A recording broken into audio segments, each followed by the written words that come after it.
এক শান্ত সকালে টম নামে একটি ছোট ছেলে গ্রামের রাস্তা দিয়ে ধীরে ধীরে হাঁটছিল।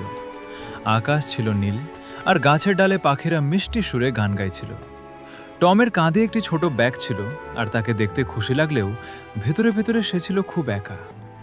রাস্তার পাশে একটি ছোট সেতুর কাছে পৌঁছাতেই সে একটি ক্ষীণ শব্দ শুনতে পেল। টম হঠাৎ থেমে গেল। সে চারদিকে ভালো করে তাকালো। সেতুর নিচে সে একটি ছোট সাদা কুকুরছানা দেখতে পেল। কুকুরছানাটি ছিল ভেজা, ময়লা আর ভয়ে কাঁপছিল। টম ধীরে ধীরে কুকুরছানাটির পাশে বসে পড়ল। সে মিষ্টি করে হেসে বলল, ভয় পেও না, আমি তোমাকে সাহায্য করব। ছোট কুকুরছানাটি দুঃখভরা চোখে টমের দিকে তাকালো। তার ছোট্ট লেজটি আস্তে আস্তে নড়ছিল। টম তার ব্যাগ থেকে এক টুকরো রুটি বের করল। সে রুটিটা কুকুরছানাটির দিকে বাড়িয়ে দিল। খুব ক্ষুধার্ত থাকায় কুকুরছানাটি দ্রুত খাবারটি খেয়ে ফেলল। টম খুব যত্ন করে কুকুরছানাটিকে কোলে তুলে নিল। তারপর সে পুরো শান্ত গ্রাম জুড়ে হাঁটতে লাগল, কুকুরছানাটির মালিককে খুঁজে বের করার জন্য। সে অনেক মানুষকে জিজ্ঞেস করল, আপনারা কি এই ছোট কুকুরছানাটিকে চেনেন? কিন্তু কেউই তাকে চিনতে পারল না। ধীরে ধীরে সূর্য অস্ত যেতে লাগল। বিকেল হয়ে উঠল, শান্ত আর উষ্ণ।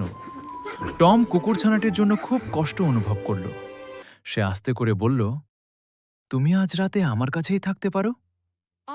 টম কুকুরছানাটিকে নিজের বাড়িতে নিয়ে গেল। তার ছোট্ট বাড়িটি ছিল সবুজ ফুলে ভরা একটি মাঠের পাশে। টম গরম পানি দিয়ে কুকুরছানাটিকে পরিষ্কার করল, তারপর তাকে দুধ খেতে দিল এবং একটি নরম কম্বল দিয়ে ঢেকে দিল। সেই রাতে কুকুরছানাটি টমের বিছানার পাশে শান্তিতে ঘুমিয়ে পড়ল। পরের সকালে টম বাড়ির বাইরে জোরে জোরে আওয়াজ শুনতে পেল।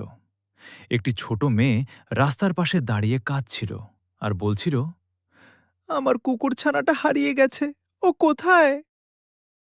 টম দ্রুত দরজা খুলল। ছোট সাদা কুকুরছানাটি আনন্দে দৌড়ে বাইরে চলে গেল।